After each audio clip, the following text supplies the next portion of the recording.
Alright guys, this is going to be my first little intro or actual reaction review, initial thoughts of the 8th edition 40k. Oops, sorry about that. As you can see, I've got Index Imperium 1, which is all Space Marines, and a hard rule book. As you guys may know from my long rant video, I had no desire to buy the new box set. So real quick, let's do the easy one first. So this index is not a fluff book. I mean, it has a limited amount of fluff. Chapter organization. Vanilla Space Marines are right up front. There's your table of contents. Tells you how to interpret the new data sheets. Little, like, that's it. You get like one page on Adeptus Astartes, chapter organization, and then it gets into the data sheets. As you can see, there's no fluff pieces for each selection. This is basically a straight data sheet book. Now, normally I'm kind of a book collector, but I've been thinking about it, and after I played my first game with this and having to reference everything, so Vanilla Marines are all up front.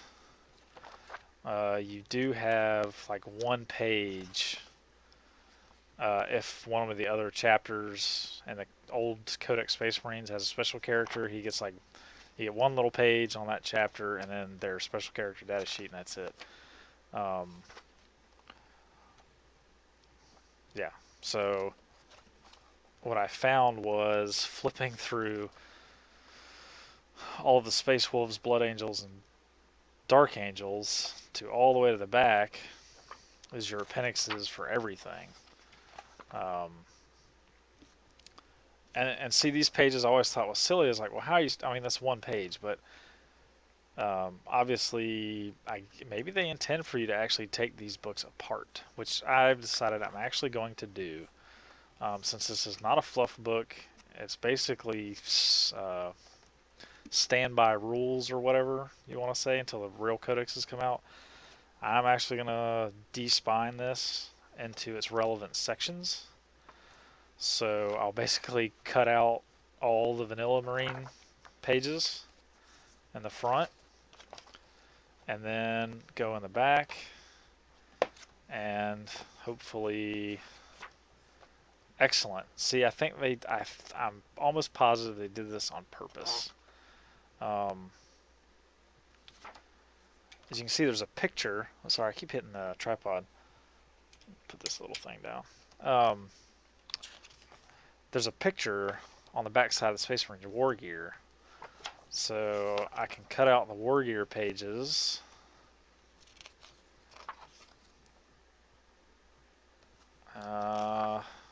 Dang, not quite. Man.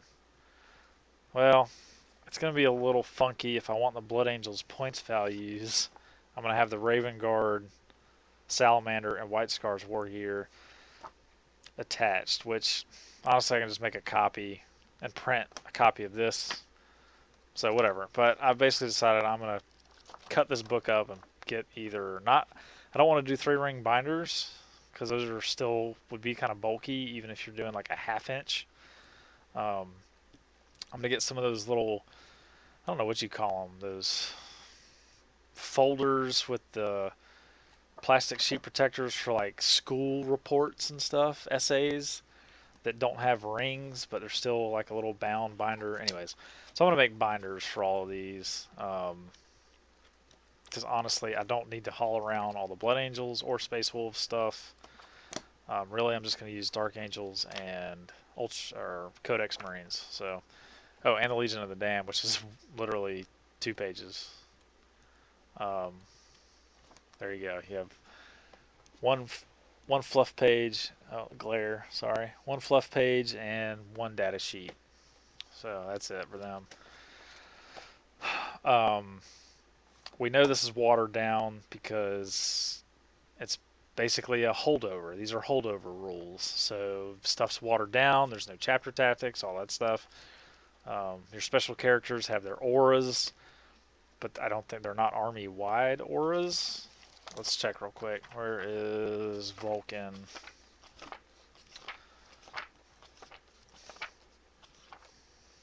I just want to get to Vulcan because I know I've kind of followed his rules since 5th edition. So, Rites of Battle. Yep, that's a 6-inch aura. So, and Forge Father, and that's a 6-inch aura.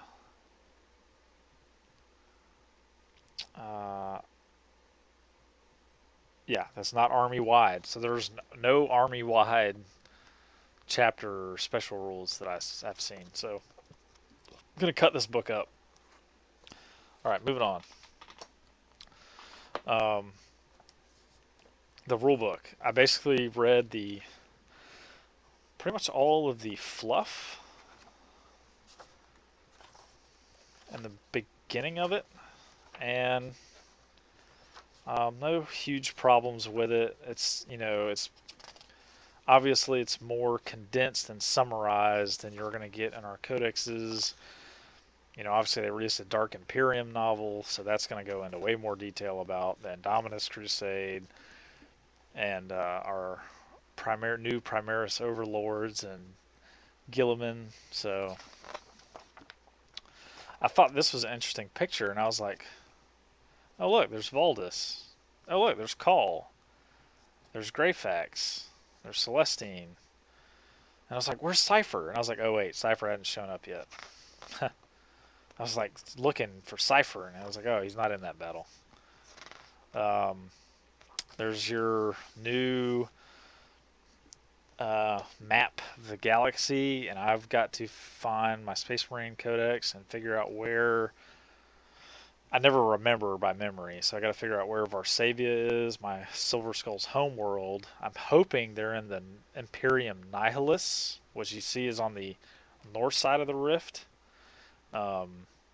Because like I said, I've made very clear I'm not building or playing Primaris Marines, so hopefully Varsavia is on the north side, which I thought it was. I thought it was over here, but I could be completely wrong. I never remember this map very well, but I thought Varsavia was in the north part of the Empire. Could be wrong. And we know these maps are sometimes not always consistent either. Also, probably gonna have to change my the fluff I have for my custom Dark Angels, or my custom Dark Angels successors, the Dark Swords, and see where I put them originally, because I want them to be on the Imperium Nihilus as well.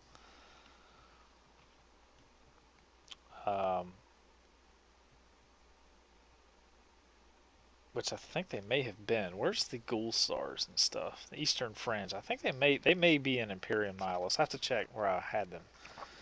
Might have changed the fluff for them too, but Dark Imperium. Talks about briefly you get one like column of Fall of Cadia, Defense of Terra, which is interesting. So apparently the Dark Imperium novel is like 100-something years after Gathering Storm 3 book. And there was like an assault on Terra, which is pretty interesting. And then the Cadian Gate, the Hour of the Damned. So the Legion of the Damned are referenced a lot because it's like the end times. So, which makes sense. So I'm praying for plastic Legion of the Damned to come out. Hopefully they're not Primaris sized, but they probably will be. We'll see what happens. I don't know how that's going to work. But I'm hoping to see plastic Legion of the Damned. And then again, I'm kind of not, because you can't quite get as much character and individuality with plastic multi-kit, or multi-part plastic kits. So I don't know, we'll see. Here's the super secret paragraph. We're talking.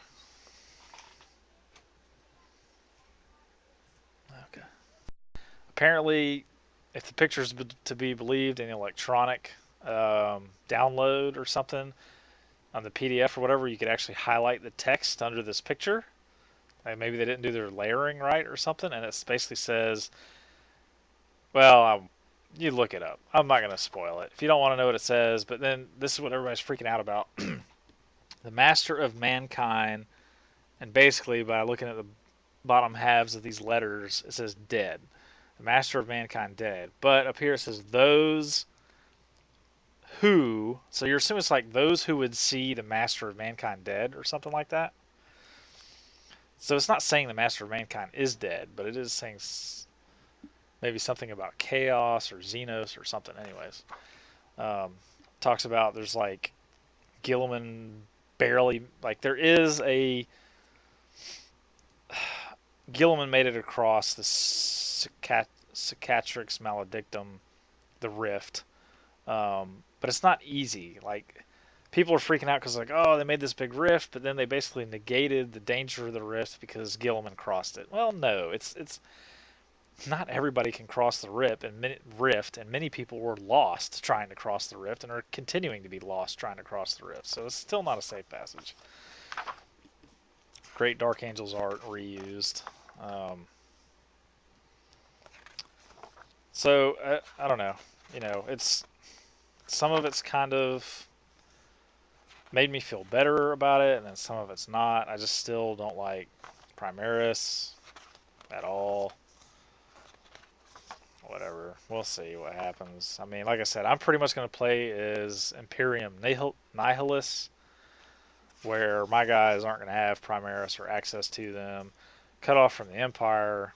You know, we're going to play like my armies are going to play like they're all that's left. You know, we don't know what's going on. So, and then of course they're going to go into every army, and it's funny too because you'll start seeing like a lot of this art, or a lot of these model pictures, it's all Primaris. You know, like this Salamander picture, it's all Primaris up front. There's some old Marines in the back. The Stern Guard kit, which is still badass, and for some reason looks really good in Salamander colors. I guess I just like Salamanders. But you know, it's all Primaris up front, and they stick the old guys in the back. Actually, this Imperial Fist picture, there are no old Marines. Oh, there's some Terminators out of focus way in the back. But these are all Primaris. Raven Guard, that's all Primaris Marines. There's some bigger pictures of Ultramarines. This one's all Primaris. Now, they got the old Dreadnought, Venerable Dreadnought here. But, I mean, I'm telling you, if you still think that old Marines are going to be around for a long time, you're unrealistically optimistic. I'm not going to call you delusional, but I am going to say that in my opinion, that's very unrealistic optimism, because you can just tell by the pictures in this main rulebook, you know, the model releases that are coming out. Games Workshop is pushing Primaris, okay? And a lot of people are loving it, because, I mean, I've said before, I'm not knocking the models, I'm knocking the way they were introduced to the game. I don't like it.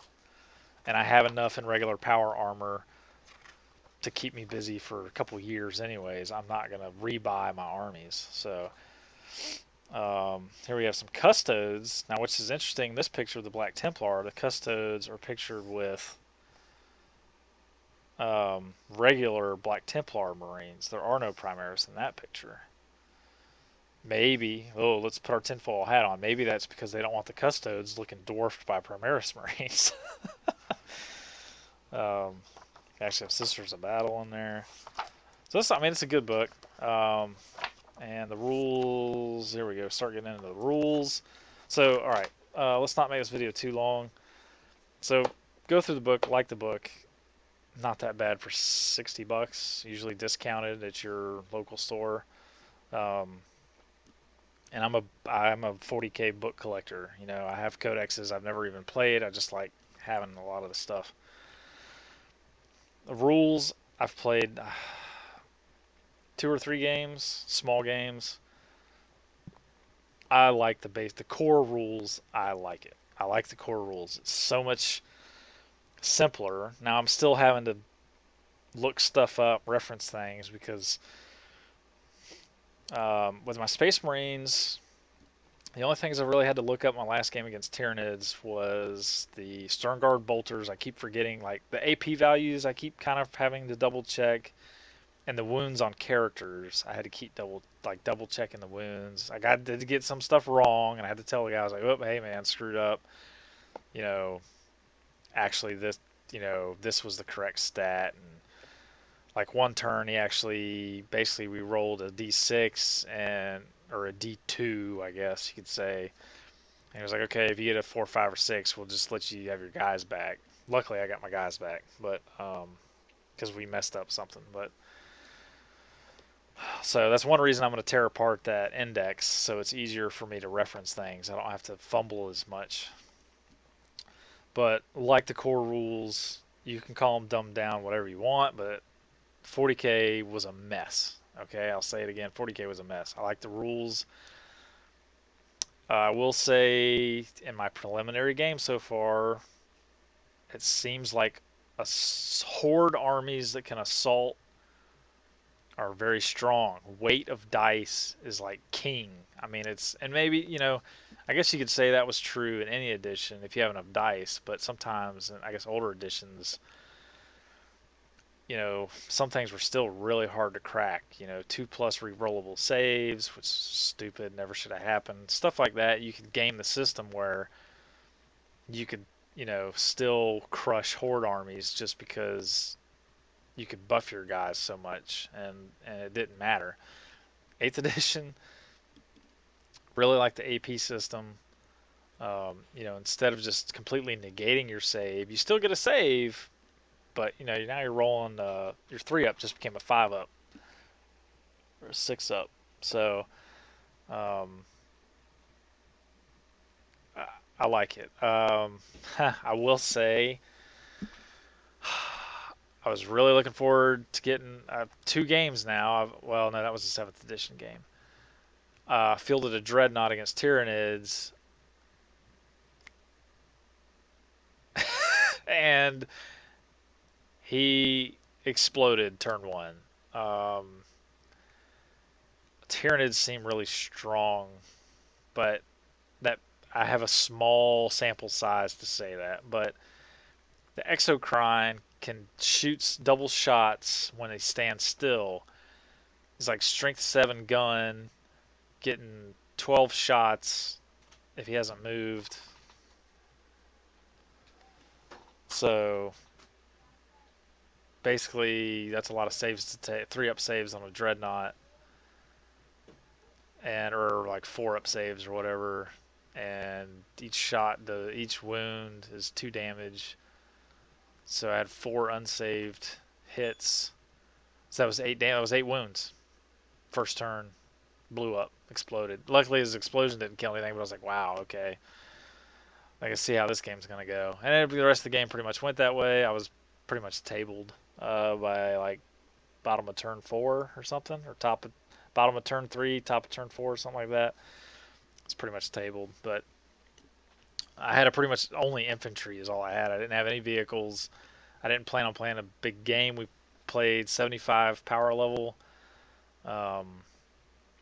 He had a lot of models on the table for 75 power level. I had 3 tack squads, a Stern Guard squad, librarian, captain, chaplain, a 10-man assault squad, 5-man devastator squad, and a dreadnought. Of course, dreadnought blew up turn 1.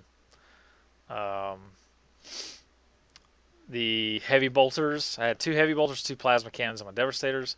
1 round of shooting, like the first round of shooting for the heavy bolters, I rolled 5 1s out of 6 shots.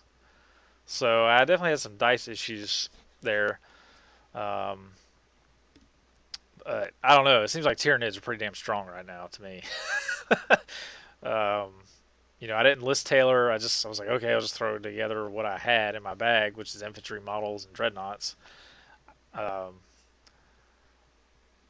So I don't know, but even losing that game, I still like the rules. The core rules are just so much better. It's going to be so much, play a few more games, and you'll basically master the core rules.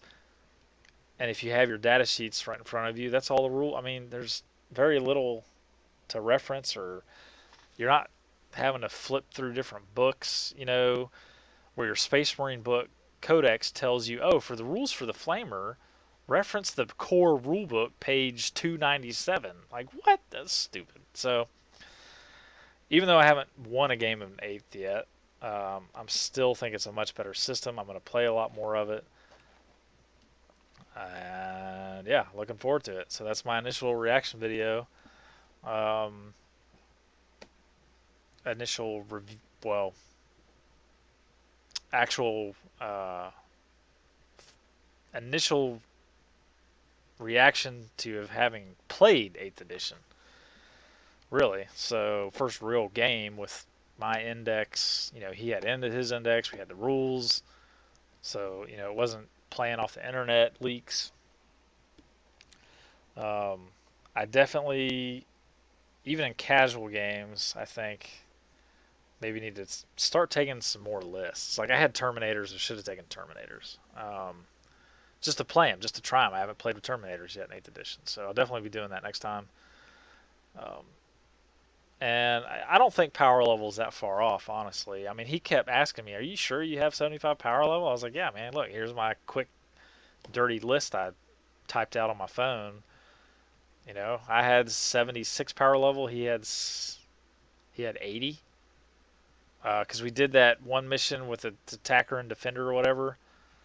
So he had a little bit more power level because I had most of the good terrain on my side of the board, and he had to come to me. And if that was a good mission. There's a lot of really good narrative missions too. I like the missions a lot better. I honestly didn't like. I didn't play very much 7th edition, but the last Maelstrom mission I played, I didn't like it. I didn't like that whole card drawing thing, and suddenly, you're trying to accomplish something completely different than what you were the last turn, and didn't like it. But there's some really cool narrative missions that you can build stories with, build campaigns with. Um, really like the Force org charts that anybody can play with. I'm definitely doing the Spearhead, I think, with like all heavy support. Definitely going to play that. Well, not all heavy support, but you can take 3 to 6 heavy support, and then you only get like 0 to 3 of everything else.